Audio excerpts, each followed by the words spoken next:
Hi, students. I'm Dr. Razai Silo. I'm your instructor, and I wanted to run through a little bit this week and focus on, why we eat, the things that we do eat, um, and take a look at the food pyramid, the new food pyramid, and finish up with an assignment. First a video, look at a video clip.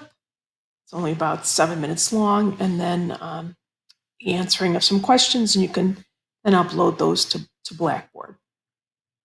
So what we're talking about today is, why do we eat? We know we need food, right, in order to live our lives. We need food to give us energy for, all the activities that we have during the day. And we use food as our kind of the building blocks of uh, all the things that we need for our bodies to develop properly and repair themselves and maintain appropriate levels. So there's a lot of reasons why we do indeed eat the way we do. Now, everybody as adults, obviously, we can make choices, right? Um, and it can be very difficult, especially I know with students, you may be working, you have school, you have a family. There's all these things that take up time and make it difficult for you sometimes, I think, to make um, really good or healthy choices relative to what you eat. But we do know that when people do the best they can, and when they do make these poor choices, that it increases risks, the risk anyway of developing hypertension or diabetes, um, certain types of cancer. There's all kinds of uh, consequences, right, to the choices that people make.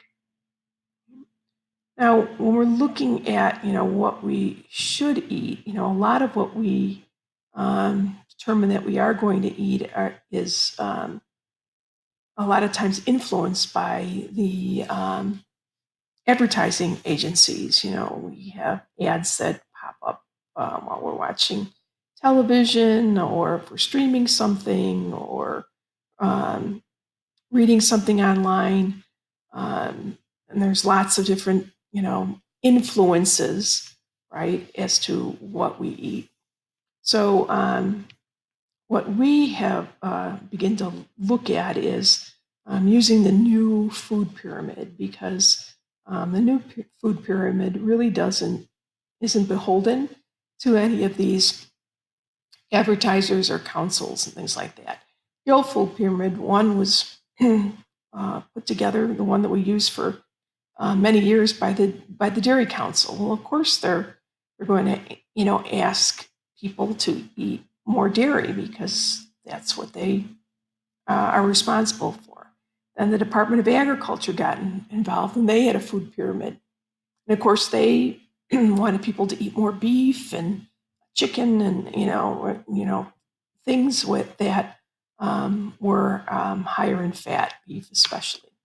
So what we're going to look at really is that new food pyramid, and that was in the one book that I had said you didn't have to purchase, because really what the highlights are really the food pyramid, and we'll be going through this each week. So unless you wanted that book for reference, that's fine. But really, what I'll provide each week will be more than enough for you.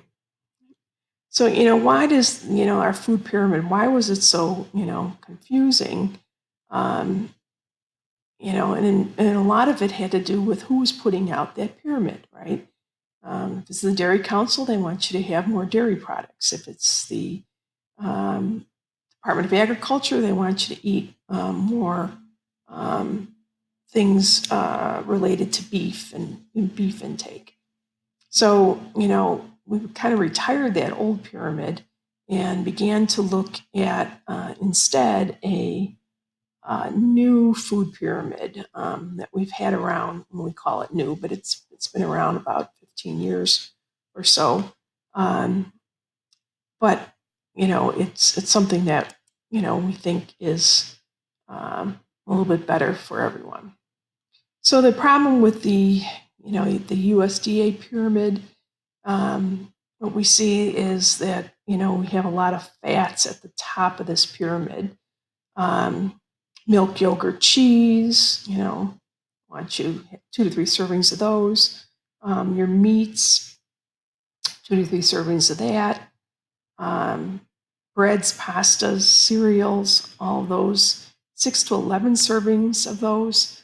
So we began to look at how much fat was in this particular pyramid, and we ended up not really being happy with that. Now we'll spend some time in a future week talking specifically about fats, but for our general purposes right now, fats there are good fats and bad fats, right? We need fats. We have some fat in our diet because fats are insulators, fats are kind of shock absorbers, fats provide energy. So all those things are necessary. But there are good fats and, like I said, bad fats. Bad fats usually are fats that are solid at room temperature, the fat on a steak, or, fat in butter, those types of things. And the good fats are those fats, like we see down here, that are liquid at room temperature, right? Our vegetable oils and so on. The carbohydrates were at the bottom of our pyramid. We see those here. And remember, carbohydrates, we'll be splitting those into, there are 2 types of carbohydrates. Our sugars for one, and our starches for the other. So cereals, anything grain-based. So here's our starch, and all of these are carbohydrates. Notice this is white bread. So rather than wheat bread, whole wheat is much better for you. Regular potato, which is not as good as like a sweet potato, and of course French fries. Good carbs, as I mentioned. You can stay away from things that are white in color. Those are probably best. You look at sugar, white bread, white rice. These things take longer to aren't as good for you, have way more sugar in them than we need to have. So your whole wheat breads, your whole wheat pasta, things like that are much better. Brown rice, much better for you in the long run. And of course, then our proteins, not all proteins are equal, right? Red meat is not as good as protein as beans and nuts, our legumes would be. So you have to, take a look at that.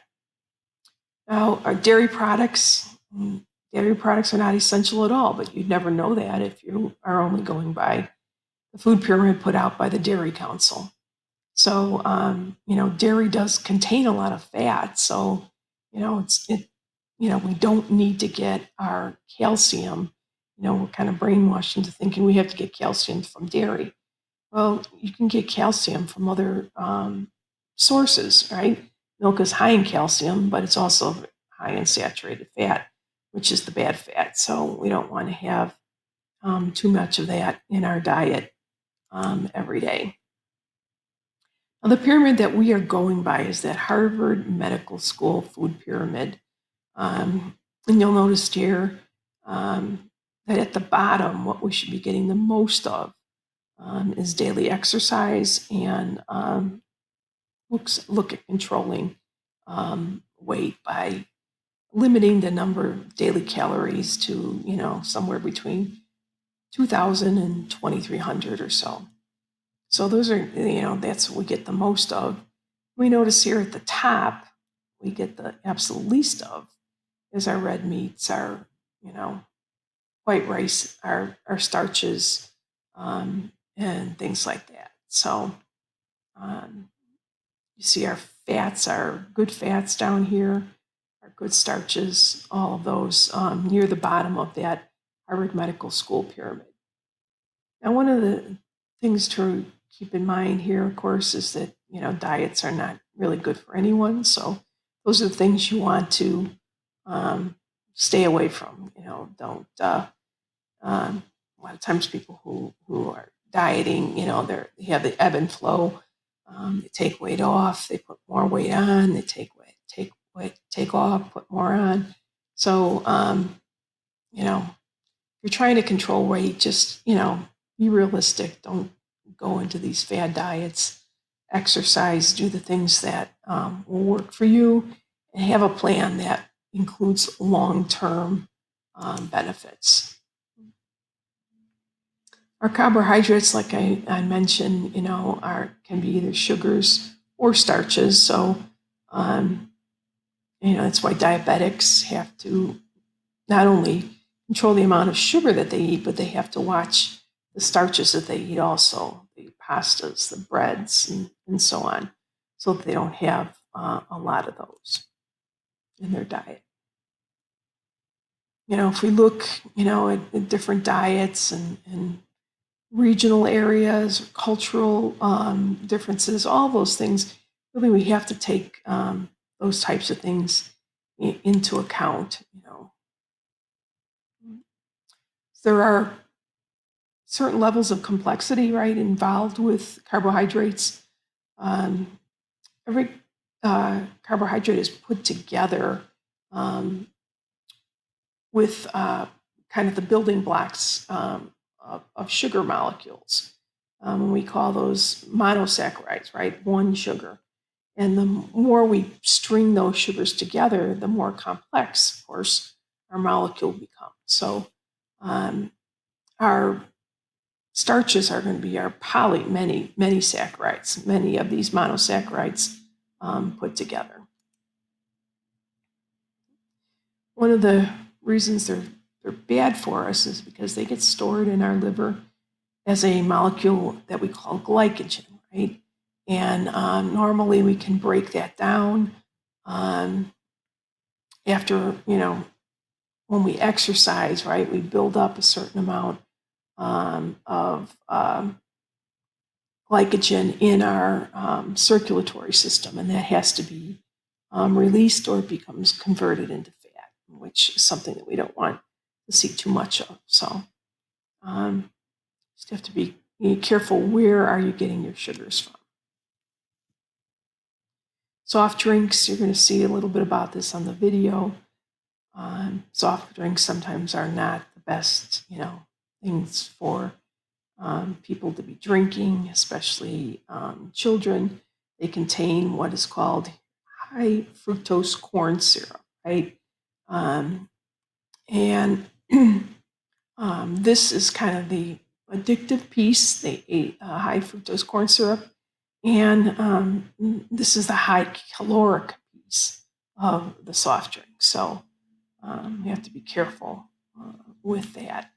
And the allure of that is that it's very cheap. That's why you can go into a gas station and get, these huge, 48-ounce drinks for 99 cents or something, from the, so it makes it easy, to consume calories like that. I always say, I don't like to drink my calories, right? I want to be able to eat my calories and enjoy them in that way. And of course, diet soda, while it doesn't have calories, has other things that probably aren't very good for you, the saccharins and so on. So don't go for those empty calories, right? There's no vitamins. Something that really shouldn't then be in your diet. So sugar, cut that down as much as you possibly can. All right. What we should be adding is these we call complex carbohydrates, right? They're more difficult to digest. They make us feel full. And that's kind of the whole wheat area, where we get the whole part of the wheat germ and not, we don't have that taken off and really discarded the way we do when we are eating like white bread, things like that, white regular pasta. Right? This coating is very hard to digest and makes us, like I said, feel full. Plus all the extra fiber really is a digestive aid and kind of keeps things moving throughout our system. So whole grain cereals, things like that, much better than, you don't want the Lucky Charms or Captain Crunch or any of those types of things, because you want your insulin levels to stay regular, right? Our body will produce insulin. The more sugar we put into it, the more insulin will produce. Unless, of course, you're diabetic, then you have to take insulin injections.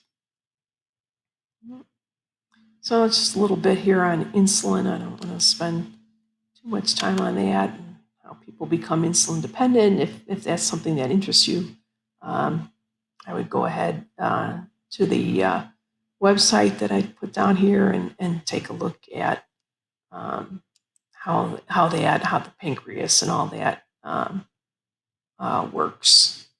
And then, today we have type 1 and type 2 diabetics, right? The type 1 diabetic is what we used to call the juvenile diabetes, or diabetes that someone develops as a young person. And then the type 2 diabetes is what we used to call adult onset diabetes, which comes on later in life, usually as a result of diet or stress or things like that. Obesity, lack of exercise, diet, as I mentioned.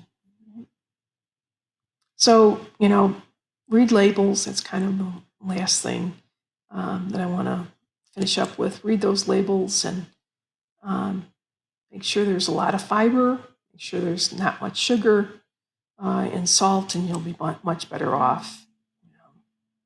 Remember, at the store, anything brown is better for you. Get those whole grains and so on. And that's what I kind of have to say on this topic. So I'm going to ask that you take a look at, after we've just viewed this, I want you to take a look at that about 7-minute video and then answer the questions for this week. And that'll be week 2's assignment. And then please upload that to Blackboard for me. If you have any questions, just email me at riasillo, RIASILLO, at robertmorris.edu, and I'll be happy to get right back to you. Thank you.